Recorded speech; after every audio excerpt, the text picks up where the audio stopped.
Pero bueno, la siguiente cuestión, que ya entramos con la vida de Napoleón, vamos a empezar por el principio, y es cómo una persona como Napoleón, que además había nacido que estaba en Córcega, en una isla, que no pertenecía a una gran familia francesa, ¿no?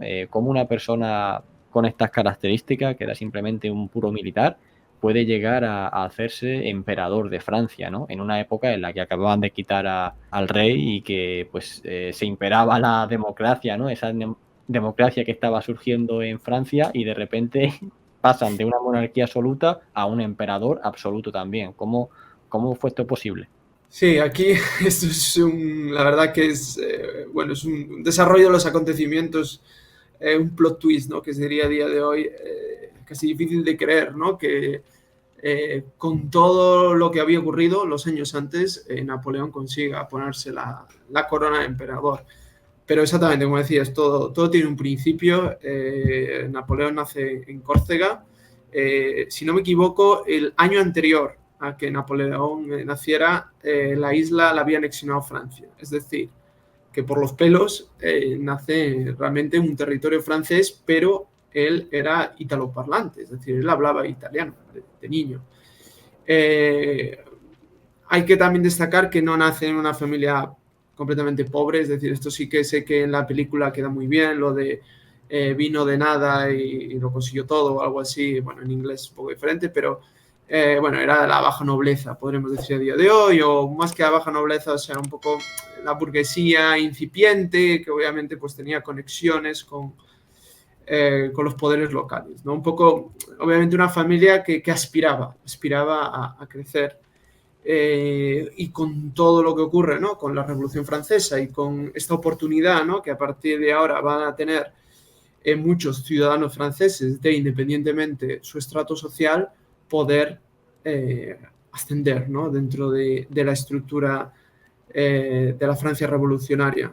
También, bueno, hay que tener muy en cuenta que muchos nobles franceses habían sido aguillotinados o habían huido, ¿no? De Francia, entonces también había puestos vacantes, ¿no? Es decir, por ejemplo, la Marina francesa, esto es muy claro. Sea como sea, Napoleón termina, como decíamos antes, eh, haciendo carrera militar.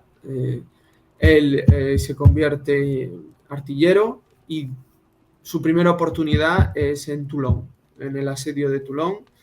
Eh, Esto es muy importante para él porque realmente él sí que había mostrado que tenía preferencias por la Francia revolucionaria, incluso consigue ir al asedio, o sea, tener tropas al cargo en el asedio de Toulon como artillero principal por un panfleto que había sacado. Es decir, que Napoleón no creo que fuera casualidad el hecho de que él entendía cómo podía ascender.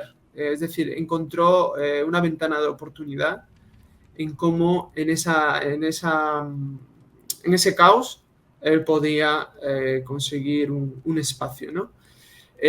Y por ello hay que incluir que el ascenso de Napoleón está muy marcado por la conspiración, es decir, él para nada era ajeno a temas políticos, para nada era ajeno a que tenía que crearse conexiones, ¿no? Con altos cargos, y obviamente también él daba resultados, es decir, el ascenso de Napoleón hubiera sido imposible si la faceta de Napoleón como general hubiera fallado. El asedio de Toulon fue un éxito para Napoleón, luego también reprimió revueltas en París, revueltas monárquicas, luego la primera campaña de Italia es un éxito, es decir, coge un ejército deslavazado y consigue expulsar a los austriacos del norte de Italia y avanzar a Viena. En ese momento Austria pide la paz. Y bueno, toda esa trayectoria, ¿no? Que se fue labrando lo estaba colocando cada vez más arriba. Luego también tuvo suerte, por ejemplo la batalla de Árcole, la batalla que él toma la bandera, intenta cruzar el río. Bueno, la realidad, la ficción es muy diferente, pero él fue inteligente también de hacerse una buena imagen, es decir, un puro marketing, ¿no? Diríamos a día de hoy. Cuadros que lo representan como el ideal de heroísmo, pues todo eso empezó a calar en una sociedad francesa que necesitaba también líderes. Es decir, Francia pues había tenido líderes, pero uno u otro habían ido cayendo. Es decir, obviamente pues Luis XVI pues terminó la guillotina, luego llegó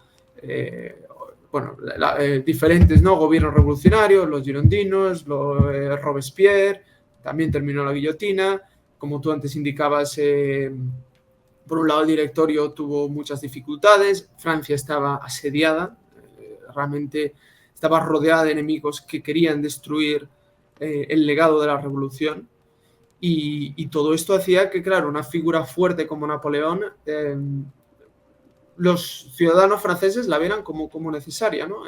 Y Napoleón también vendió que él era importante, ¿no? Es decir, esto también pasa mucho yo creo que con dictadores, ¿no? Tú necesitas un enemigo externo para poder crecer. O sea, creces en base también a ese miedo, ¿no? Es decir, me necesitáis para que, en este caso, Francia sobreviva.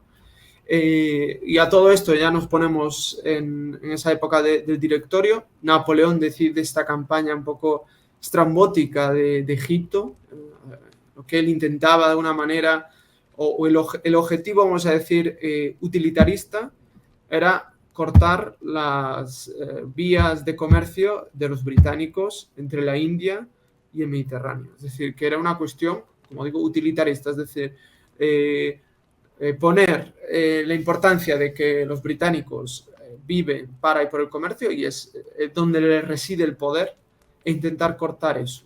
Obviamente, bueno, es una campaña que pone demasiadas expectativas en esto, pero también Napoleón era consciente de que a nivel de imagen la campaña de Egipto,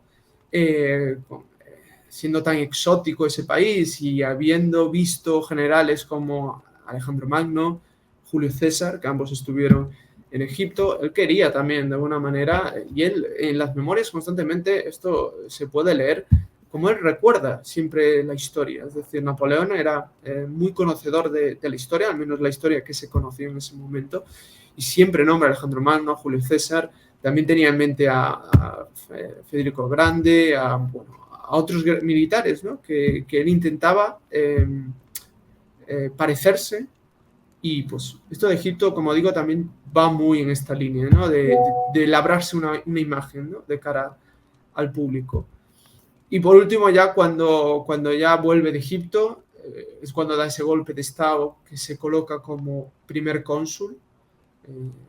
Esto va a durar un par de años, donde él continúa pues logrando victorias, continúa centralizando más y más el poder en sí mismo, hasta que llega un punto en que, por así decirlo, Francia está ya preparada para que haya un emperador y hayan pasado, porque él se corona, o sea, Napoleón se autocorona emperador en Notre Dame en 1804, la revolución había empezado en 1789, es decir, en poco más de 15 años, ¿no?, pues las cosas habían cambiado muchísimo, ¿no? Y bueno, un poco sería la trayectoria de Napoleón y la evolución de Francia, ¿no?, también. ¿Tú consideras que en ese momento tenía el apoyo popular del pueblo o fue más una imposición que le hizo? Es complicado decirlo, o sea, realmente Napoleón hizo referéndums, pero bueno, las cosas como son un chiste, es decir, el 99,72% de la gente votó sí a que fuera emperador, o sea, que obviamente bueno, no vamos a tener esto en cuenta.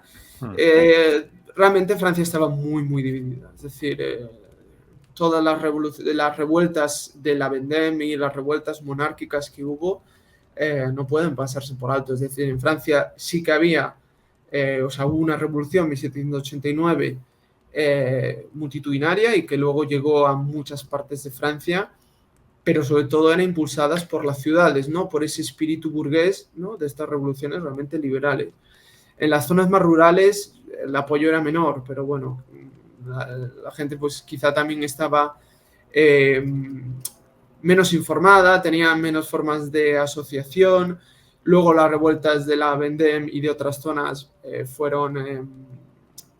separaron en seco, ¿no? Es decir, el ejército revolucionario evitó, ¿no?, que esas revoluciones, revueltas, ¿no?, se podría decir más bien que revolución, fueran hacia adelante. Entonces yo creo que Francia estaba muy dividida. Quizá Napoleón, mucha gente lo viera como el mal menor. También Napoleón fue suficientemente inteligente para situarse como en el medio, es decir, casi podemos hablar de un extremo centro, ¿no?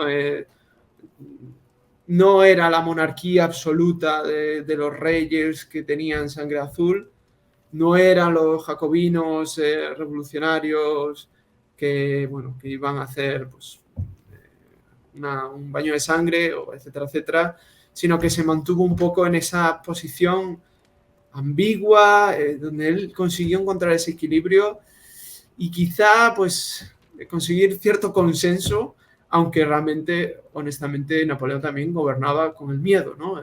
También tenía una policía que hacía muy bien su trabajo, entiéndaseme que era eficiente para bien y para mal, y ahí también había mucho control bueno, de que la población no se descontrolara de alguna manera.